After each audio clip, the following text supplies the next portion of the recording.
Good morning to dear students. Welcome to AVM online classes. I am your sir Chetan Sharma. Today video for the class 9th subject science chapter number 2nd. Chapter number 2nd name of the chapter number 2nd is matter around us pure.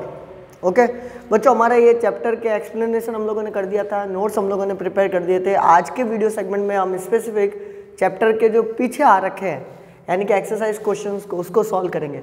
तो मेरा आप लोगों से request है या निवेदन है, आप लोग बुक को रेफर कीजिए और एक्सरसाइज क्वेश्चंस मिलाइए और मेरे साथ साथ सॉल्व करते जाइए। इससे चैप्टर भी रिकॉल हो जाएगा और आप लोगों को वापस वो समराइज हो जाएगा, ठीक है ना। तो हम लोग without wasting of time question number first को सॉल्व करते हैं। बहुत सारे क्वेश्चन हैं तो जल्दी जल्दी लेने पड़ेंगे। ओके, क्वेश्चन नंबर फर्स्ट क्या कहता है, ध्यान से सुनना बच्चों। Which separation technique will you apply for the separation of the following. आप लोगों को कुछ यहाँ पर मिक्सचर दे रखा है ना। इन क्वेश्चनों में आप लोगों को मिक्सचर दे रखा है। अब आप लोगों को बताना है कि कौन सा सूटेबल मेथड होगा सेपरेशन का, वो आपको यूज करना है ना, ताकि आप लोग इन मिक्सचर में से अलग अलग कंपोनेंट्स को सेपरेट कर सको। तो बच्चों, आप लोगों को अगर याद हो तो मैंने जब चैप्टर के नोट्स एक्सप्लेनेशन कर रहा था तो उसी में मैंने आप लोगों को वेरियस मेथड से इंट्रोड्यूस करवाया था।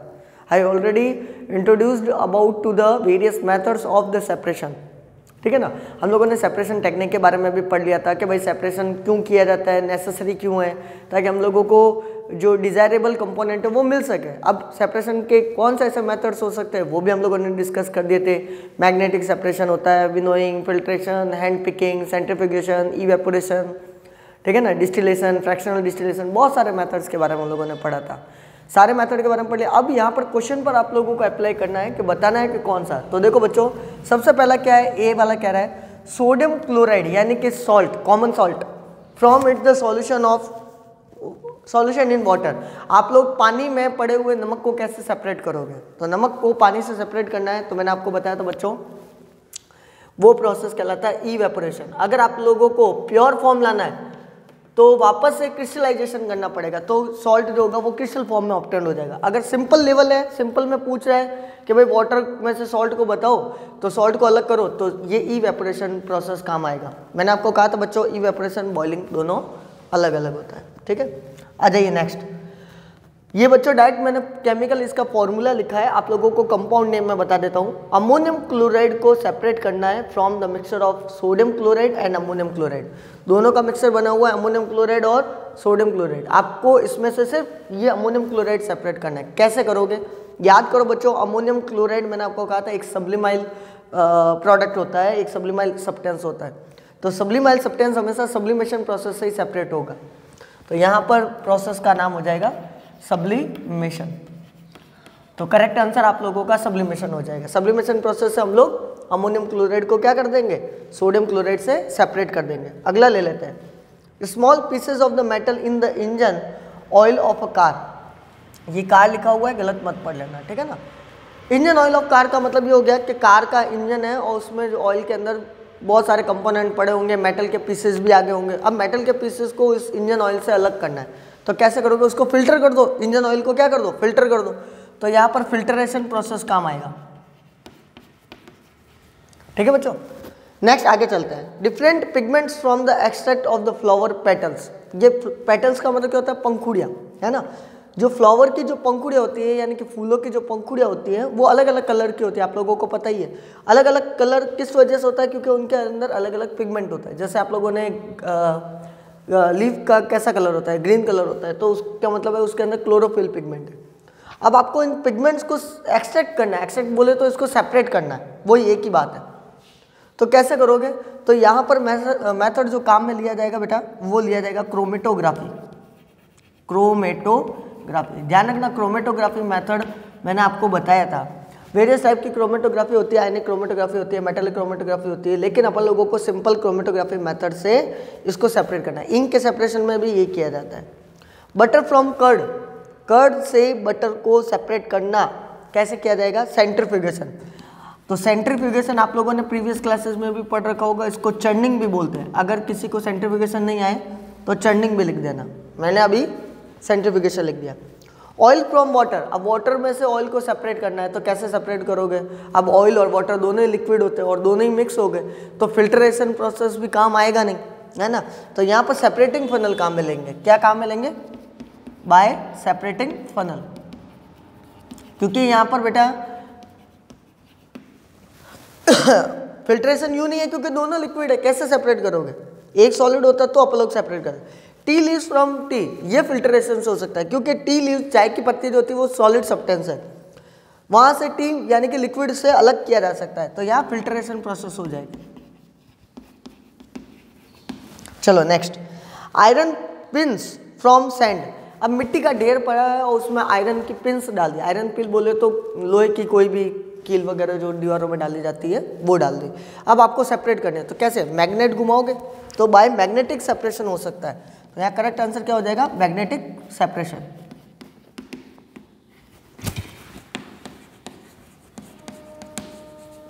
चलो next, wheat grain from husk, अब हस्क का मतलब क्या होता है बच्चा, मैंने आपको बताया था ऊपर का जो हल्का सा जो पिल्स होता है, जो भी सीरियल्स वगैरह के ऊपर जो होते हैं, धान वगैरह के अनाज के ऊपर, उनको हस्क कहा जाता है। अब ये रिमूव हो सकते हैं, उसमें से ग्रेन्स को अपन लोग रिमूव कर सकते हैं, कौन सा प्रोसेस से, विनोइंग प्रोसेस से, तो विनोइंग से हम लोग कर सकते हैं,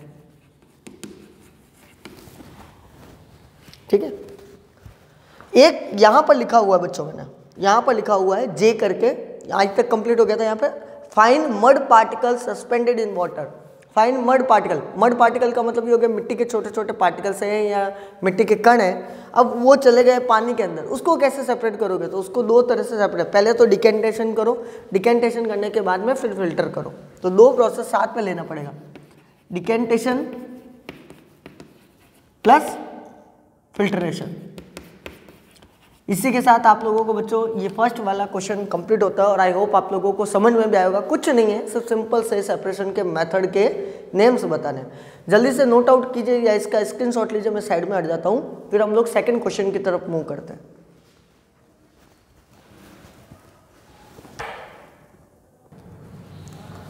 ओके बच्चों, अब सेकंड क्वेश्चन जो है आप लोगों का वो मैं आप लोगों को होमवर्क में डाल के दे रहा हूँ। सेकंड क्वेश्चन क्या है बच्चों, सेकंड क्वेश्चन में कुछ नहीं है, आप लोगों को कुछ सब्सटेंसेस के नाम दे रखे हैं और सॉल्वेंट दे रखा है वगैरह दे रखा है, आप लोगों को स्टेप बाय स्टेप्स जो है वो प्रिपेयर करके बताना है, डिश बना के बतानी है आप लोगों को, जैसे टी के बारे में दे दिया तो टी बना के बतानी है, तो ये आप लोग घर पे भी कर सकते हो, तो इसको आप लोगों सेकंड क्वेश्चन को होमवर्क में डाल दीजिए। हम लोग क्वेश्चन नंबर 3 पर आ जाते हैं। देखो ध्यान से सुनना बेटा, 3 बहुत इंपॉर्टेंट क्वेश्चन है और एग्जाम पॉइंट ऑफ व्यू से इतना बड़ा क्वेश्चन आता तो नहीं है, लेकिन फिर भी एक प्रोसीजर होता है, आप लोगों को कंसेप्ट क्लियरिटी होनी चाहिए। Papaya tested the solubility, papaya जो है वो सॉल्युबिलिटी को टेस्ट कर रहा है, ठीक है ना, पपैया की सॉल्युबिलिटी को टेस्टेड किया जा रहा है ना, पपैया यानी पपीता, पपीता की सॉल्युबिलिटी को टेस्टेड किया जा रहा है of the different 3 substances at the different temperature. देखो यहाँ पर 3 सब्सटेंसेस नहीं बोलकर कितने सब्सटेंसेस ले लिए हैं, क्वेश्चन में 3 बोल रहा है, लेकिन यहाँ पर अपन लोगों ने कितने सब्सटेंसेस ले लिए, 4 ले लिए। कौन कौन से, potassium nitrate, sodium chloride, potassium chloride, ammonium chloride. Again मैंने सिर्फ केमिकल फॉर्मूला लिखा है, केमिकल नेम आप लोगों को मैंने बता दिया एट द डिफरेंट टेम्परेचर, और ये डिफरेंट टेम्परेचर दे रखा है, तो टेम्परेचर केल्विन में दे रखा है तो सॉल्युबिलिटी आ जाएगी आप लोगों का। तो कितना टेम्परेचर देखा है केल्विन में, देखो 283 केल्विन टेम्परेचर दे रखा है, 293 केल्विन दे रखा है, 313 दे रखा है, 333 दे रखा है और 353 दे रखा है, ये तो केल्विन में टेम्परेचर हो गया और ये इनकी सॉल्युबिलिटी हो गई। अब ये सॉल्युबिलिटी बेटा ध्यान से सुनना, इन पर ग्राम के अंदर हो रही है, इन पर 100 ग्राम्स के अंदर हो रही है ये सॉल्युबिलिटी, क्योंकि ये सैचुरेटेड सॉल्यूशन बनाने की कोशिश कर रहे हैं, तो सैचुरेटेड सॉल्यूशन के लिए अमाउंट फिक्स कर दिया 100 ग्राम के अंदर 21 ग्राम कितने टेम्परेचर पर आ रहा है, 21 ग्राम आ रहा है 283 केल्विन पर आ रहा है, वैसा का वैसा 32 ग्राम 293 केल्विन पर आ रहा है, 62 ग्राम 313 केल्विन पर आ रहा है। अब डाटा हमारे पास में आ गया, टेबल हमारे पास में आ गई, अब हम लोग इन क्वेश्चन को सॉल्व करते हैं। देखो क्वेश्चन क्या कर रहा है, व्हाट मास, आप लोगों को मास बताना है, कितना ग्राम, मास का मतलब होता है किलोग्राम या ग्राम के अंदर है ना, तो कितना मास जो होगा वो KNO3 का वुड बी नीडेड, KNO3 बोले तो कौन सा, पोटेशियम नाइट्रेट, कितना मास पोटेशियम नाइट्रेट का चाहिएगा to produce a saturated solution of the KNO3 in the 50 gram of water at 313 kelvin. 50 gram के अंदर कितना चाहिएगा वो आप लोगों को बताना है, ठीक है बच्चों। तो आप लोगों को एक चीज़ ध्यान रखनी है कि कितना मास आप लोगों को 313 केल्विन में दे रखा है। 313 में पोटेशियम नाइट्रेट का 313 में कितना दे रखा है? दे रखा है 62 ग्राम इन 100 ग्राम। तो आप लोग यहाँ पर लैंग्वेज बना लीजिए, the mass of potassium nitrate in 100 gram at 313 kelvin temperature is, कितना दे रखा है बेटा? कितना मास दे रखा है? 62 ग्राम। तो यहाँ पर लिख दीजिए 62 ग्राम। कितने में दे रखा है? इन 100 ग्राम में दे रखा है। तो यहाँ पर लिख देना कितने में दे रखा है बेटा? 100 ग्राम में दे रखा है। तो 100 ग्राम में से ये 62 ग्राम हो जाएगा, यानी कि हो गया 62/100। ये हो गया 62 ग्राम में। 62 ग्राम किसका है? 100 ग्राम में से 62 ग्राम है। तो अपन लोगों ने फ्रैक्शन बना दी, इतना इसका फ्रैक्शन हो गया। अच्छा, फिर ये क्या कह रहा है? आपको मास ये बताना है कि 50 gram of water at the 313 में कितना होगा। तो 50 ग्राम, यहां पर लैंग्वेज बनाने है, the mass of KNO3 in 100 gram at, sorry अब 50 ग्राम लेना है ना, 50 gram at 313 kelvin temperature is, कितना हो जाएगा? 62/100। और कितना डाल दिया अपन लोगों ने? 50 डाल दिया, है ना। तो 0 से 0 कर देंगे, कैंसिल आउट। 5 से ये कैंसिल आउट हो जाएगा 2, और 62 डिवाइड बाय 2, कितना आंसर आ जाएगा? 31। तो 31 जो है वो इसका नीडेड अमाउंट आ जाएगा। 31 ग्राम मास आप लोगों को KNO3 का चाहिए। तो एक बार मैं साइड में हट जाता हूँ बच्चों, आप लोग एक बार इसको नोट आउट करो। फिर इसी के अंदर देखो, इसी डाटा से अपन लोगों को 2 क्वेश्चन और भी करने हैं। ये क्वेश्चन ए हो जाएगा, क्वेश्चन बी और क्वेश्चन सी और करना है। तो एक बार जल्दी से इसको नोट करो, फिर आगे चलते हैं।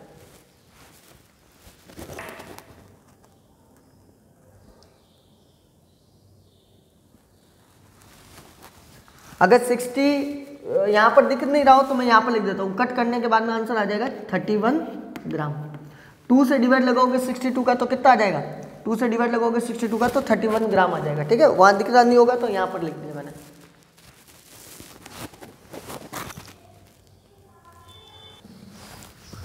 ओके बच्चों, हमारा सेकंड क्वेश्चन क्या आ गया? ध्यान से सुनना।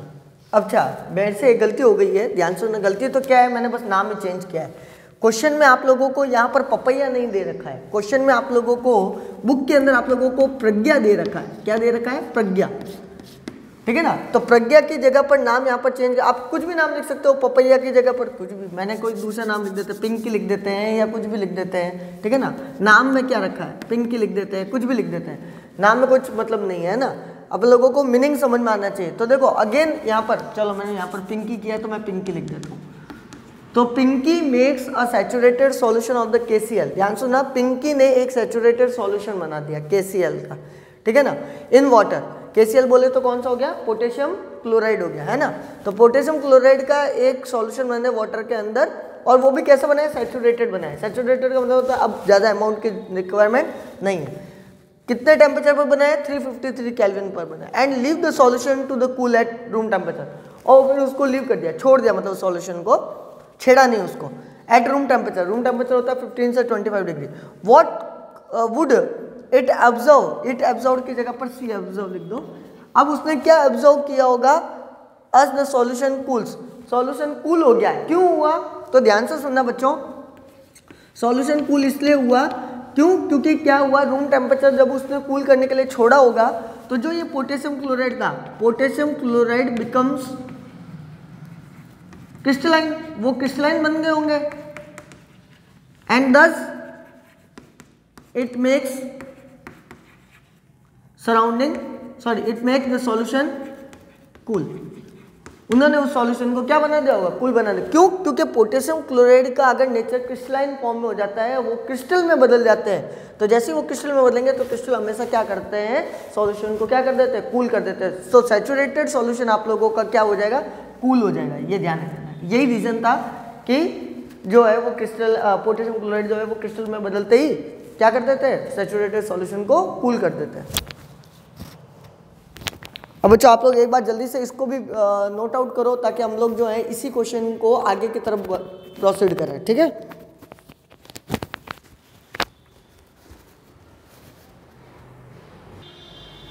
चलो बच्चों ये हमारा नेक्स्ट क्वेश्चन आ गया। क्या आ गया देखो ध्यान से सुनना। Find the solubility of the each salt at 293 kelvin. हर एक सॉल्ट की 293 केल्विन पर, ये देखो ये रहा 293 केल्विन, इस पर आप लोगों को सॉल्युबिलिटी बतानी है, ठीक है ना। तो 293 पोटेशियम नाइट्रेट की कितनी आ रही है सॉल्युबिलिटी 293 केल्विन पर, 32 ग्राम, 32, ठीक है ना, सॉल्युबिलिटी आ रही है 32 पर 100 ग्राम आ रही है। अच्छा फिर उसके बाद में दूसरा सॉल्ट कौन सा लिया हुआ है, NaCl। NaCl की कितनी आ रही है बच्चों, NaCl की आ रही है 36, तो ये 36 लिख दी। फिर KCl यानी पोटेशियम क्लोराइड की कितनी आ रही है, पोटेशियम क्लोराइड की 35, और फिर लास्ट में सबसे अमोनियम क्लोराइड की, अमोनियम क्लोराइड की कितनी आ रही है 37। साथ में ये कह रहा है कि which salt has the highest solubility at this temperature. तो टेम्परेचर तो एक ही था, टेम्परेचर एक ही अपन लोगों ने एक ही रीड किया हुआ है, इसी टेम्परेचर पर सॉल्युबिलिटी देखे तो सबसे ज़्यादा 37 आ रही है, और 37 किस सॉल्ट की आ रही है, अमोनियम क्लोराइड की आ रही है। तो यानी कि इसकी हाईएस्ट, या आप लोग कह सकते हो हाईएस्ट सॉल्युबिलिटी होगी इसी टेम्परेचर पर, ठीक है ना। तो ये आप लोगों का क्वेश्चन नंबर 3 भी हो गया इसी डाटा से रिलेटेड। अब क्वेश्चन नंबर 4 तो हम लोग करेंगे, लास्ट एंड फाइनल है इस डाटा से रिलेटेड, उसको भी कर देते हैं फटाफट से। ओके बच्चों हमारा ये नेक्स्ट क्वेश्चन है। क्या कह रहा है ध्यान सुना, डाटा आप लोगों के सामने पड़ा हुआ ही है। What is the effect of the change of the temperature, जब टेम्परेचर में चेंज किया जाएगा। यहाँ टेम्परेचर देखिए कितना है 283, यहाँ टेम्परेचर कितना है 293, यहाँ कितना है 313, यहाँ कितना है 333, यहाँ कितना है 353। धीरे धीरे आप लोग ऑब्जर्व करोगे कि टेम्परेचर बढ़ ही रहा है, किसी में 10 केल्विन बढ़ रहा है, किसी में 20 केल्विन बढ़ रहा है, तो बढ़ ही रहा है। यहाँ से अगर हम लोग राइट की तरफ मूव करें तो टेम्परेचर जो है वो बढ़ रहा है। तो टेम्परेचर बढ़ने के केस पर आप लोग यहाँ से ऑब्जर्व करो, इस फिगर से ऑब्जर्व करो, तो यहाँ 21 है, यहाँ 32 हो गया, यहाँ 62 हो गया, 106 हो गया, 106 है। तो टेम्परेचर के इंक्रीज के साथ साथ में सॉल्युबिलिटी भी क्या हो रही है, इंक्रीज हो रही है। चलो हम लोग इसको ले लेते हैं। तो यहाँ 36 है, यहाँ 36 है, एक यूनिफॉर्म आ रहा है, तो यहाँ पर वापस बढ़ गया। यहाँ पर अगर 35 है यूनिफॉर्म आ गया, तो यहाँ वापस 54 बढ़ गया। तो कहने का मतलब ऑब्वियसली जो है टेम्परेचर इंक्रीज होने पर सॉल्ट की सॉल्युबिलिटी भी क्या हो रही है, इंक्रीज होगी। तो यहाँ पर आंसर क्या हो जाएगा, increasing on temperature, increasing on temperature solubility of salt also increase. ऐसा क्यों होता है, जनरली देखो टेम्परेचर मिलने पर इनका एनर्जी मिलती है, और एनर्जी जैसे मिलेगी ये सॉल्युबल ज़्यादा होंगे, तो सॉल्युबिलिटी का डायरेक्टली कनेक्शन हो जाता है टेम्परेचर से। तो यहाँ पर आप लोग टेम्परेचर को डायरेक्टली रिलेट बता सकते हो सॉल्युबिलिटी से, ये प्रॉपर्टी हो गई, ये डायरेक्ट प्रोपोर्शनल, ये बढ़ेगा तो ये भी बढ़ेगा, ये घटेगा तो ये भी घटेगा, ठीक है बच्चों। तो एक बार जल्दी से इसको भी नोट करो, ये हमारा क्वेश्चन नंबर 3 कंप्लीट हो गया। सेकंड मैंने आप लोगों को होमवर्क में डाल दिया, फर्स्ट मैंने आप लोगों को करवा दिया, ठीक है। अब आगे चलते हैं नेक्स्ट। ओके बच्चों अब हमारा क्वेश्चन नंबर 4 है, ध्यान से सुनना। क्वेश्चन नंबर 4 क्या कह रहा है, explain the following giving examples. तो एक्सप्लेन करना है हम लोगों को, तो मैं एक बार चौक ले लेता हूँ हाथ के अंदर, फिर हम लोग एक्सप्लेन करते हैं। एक्सप्लेन किन किन को करना है, saturated solution, pure substance, colloidal solutions और सस्पेंशन सॉल्यूशंस को। तो सबसे पहले हम लोग आंसर स्टार्ट करते हैं, और सबसे पहला ले लेते हैं ए, सैचुरेटेड सॉल्यूशन। सैचुरेटेड सॉल्यूशन का मतलब बताया था बच्चों मैंने आप लोगों को। सैचुरेटेड सॉल्यूशन का मतलब ये होता है एक ऐसा सॉल्वेंट जब आप लोगों को अब मोर सॉल्यूट की रिक्वायरमेंट नहीं है, यानी कि प्रॉपर अमाउंट में सॉल्यूट उसको मिल गया, बराबर हो गए, सॉल्वेंट और सॉल्यूट जो होंगे वो दोनों कैसे हो गए, बराबर हो गए। तो अब ज़्यादा रिक्वायरमेंट नहीं, उस सॉल्यूशन को क्या बोलोगे, सैचुरेटेड सॉल्यूशन। तो क्या डेफिनेशन हो जाएगी, when no more need of solute in solvent is called saturated solution. ये कौन सा सॉल्यूशन कहलाएगा? Saturated solution. शुगर वाटर का ले लो, शुगर एंड वाटर का ले लो, ठीक है ना, ये सैचुरेटेड हो जाएगा। सैचुरेटेड बनाना पड़ेगा, बनेगा नहीं, बनाना पड़ता है, तो इसके लिए कोई एग्जाम्पल होंगे नहीं, क्योंकि ये तो बनाना पड़ेगा आप लोगों को, तो एग्जाम्पल होता नहीं है इसके लिए, ठीक है ना। सेकंड बी ले लेते हैं, प्योर सब्सटेंस। अब प्योर सब्सटेंस का मतलब क्या हो गया? प्योर सब्सटेंस मैंने बताया था बच्चों, प्योर सब्सटेंस का मतलब होता है जो कंसिस्ट होता है सिर्फ सिंगल टाइप के पार्टिकल से ही। दो सब्सटेंस which made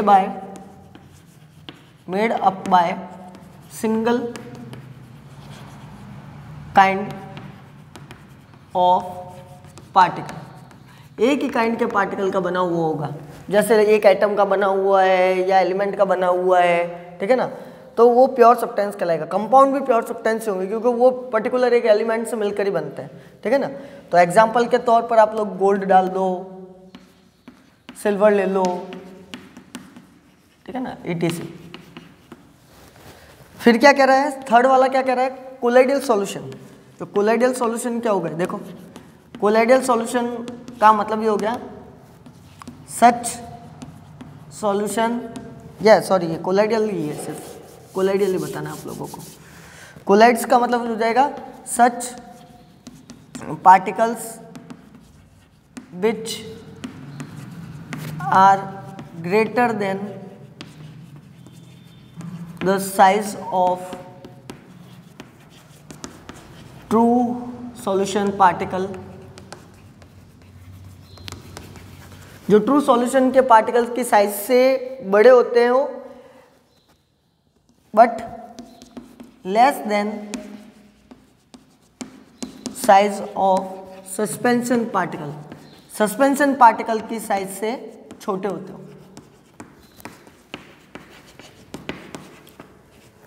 प्लस साथ में ये क्या कर सकते हैं? And these can not be seen with naked eyes. ये नेकेड आइज से देखे भी नहीं जा सकते, ठीक है ना। आप लोग इंक बोल दो एग्जाम्पल के तौर पर, एग्जाम्पल ले लो, इंक या ब्लड ले लो, ठीक है ना, तो ये सब इसका एग्जाम्पल होगा। फिर कौन सा हो जाएगा? सस्पेंशन।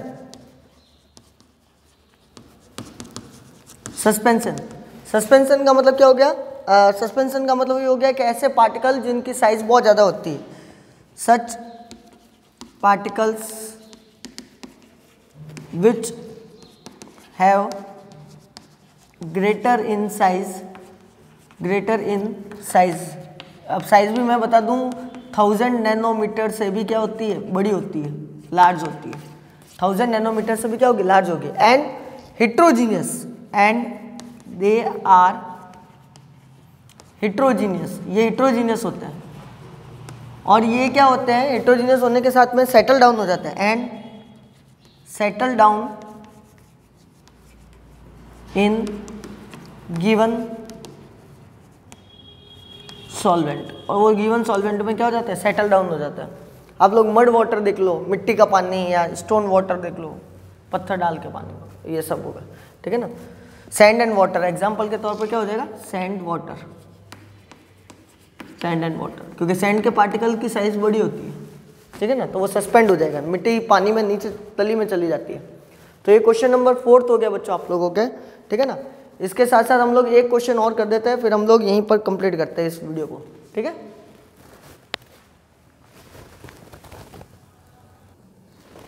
ओके बच्चों, हमारा क्वेश्चन नंबर जो 5 है एनसीईआरटी का, वो क्या कह रहा है? Classify each of the following as a homogeneous and heterogeneous. बच्चों आप लोगों को होमोजीनियस और हेटेरोजीनियस एक्चुअली मिक्सचर के टाइप्स होते हैं। होमोजीनियसली वो हो गए जो यूनिफॉर्मली अरेंजमेंट होते हैं, जिनका कंपोजिशन पूरा का पूरा यूनिफॉर्म होता है और इनमें सेपरेशन पॉसिबल नहीं हो पाता। जबकि हेटेरोजीनियस मिक्सचर वो होते हैं जो कि नॉन यूनिफॉर्मली कंपोजिशन में पाए जाते हैं, यानी कि इनके कॉन्स्टिट्यूएंट पार्टिकल्स सेपरेट हो सकते हैं किसी भी फिजिकल मेथड से, ठीक है ना। तो आप लोगों को इनको क्लासिफाई करके बताना है। तो देखो बच्चों ध्यान से सुनना, कौन कौन से मिक्सचर दे रखे हैं, एक तो सोडा वाटर दे रखा है, जनरली हम लोग गैस की प्रॉब्लम होती है तो सोडा वाटर पीते हैं, वुड है, एयर है, सॉइल है, विनेगर है और फिल्ट्रेट टी। फिल्ट्रेट टी बोले तो टी लीव्स आप लोगों ने सेपरेट कर दी, ठीक है ना, तो वो हो गया।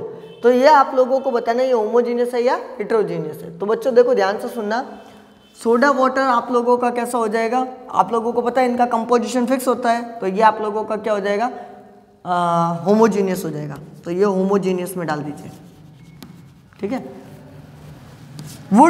वुड आप लोगों का कंपोजिशन एक जैसा नहीं होता है, वुड का कंपोजिशन अलग अलग होगा, कोई ब्रास ब्रॉन्ज वगैरह क्या पता नहीं, सॉरी है बैम्बूज वगैरह क्या क्या होगा, अलग अलग कंपोनेंट होगा, किसी में कार्बन का परसेंटेज क्या है, किसी में कार्बन का परसेंटेज कम होता है। तो वुड क्या हो जाएगी, हेट्रोजीनियस हो जाएगी। एयर भी हेट्रोजीनियस में आएगी, ये भी हेट्रोजीनियस होगी, और सॉइल भी हेट्रो होगी, क्यों, सबके पार्टिकल्स की साइज अलग अलग है। तो पार्टिकल की साइज अलग अलग होगी तो आप लोग कंफ्यूज हो जाओगे, भाई ये इसको होमो में कैसे करें, यूनिफॉर्मली कैसे अरेंज करें। विनेगर आप लोगों को पता है एक एसिटिक एसिड को बोला जाता है, CH3COH, ठीक है ना। तो कंपोजिशन फिक्स होता है इसका, तो कंपोजिशन फिक्स होगा तो ये क्या हो जाएगा, होमो। वहीं पर फिल्ट्रेट टी जो होती है, फिल्ट्रेट टी चाय पत्ती जो छानी होती है वो सब एक जैसी होगी, तो ये भी होमो ही होगी। तो हेट्रो आप लोगों को पता चल गया और होमो आप लोगों को पता चल गया। आज बच्चों हम लोग यहाँ तक ही करेंगे 5th क्वेश्चन तक, फिर जब नेक्स्ट वीडियो आएगा तो मैं क्वेश्चन नंबर 6, 7 वगैरह वो सब कराऊंगा। उससे पहले वापस रिमाइंड करवा देता हूँ, क्वेश्चन नंबर 2 आप लोगों का होमवर्क रहेगा, आप लोगों को होमवर्क में करना है, कमेंट में डालो, मुझे चेक करवाओ, ओके। प्रॉब्लम होगी तो मैं आप लोगों की क्वेरी करूँगा। खूब पढ़ो, खूब मस्त रहो, ओके, थैंक यू।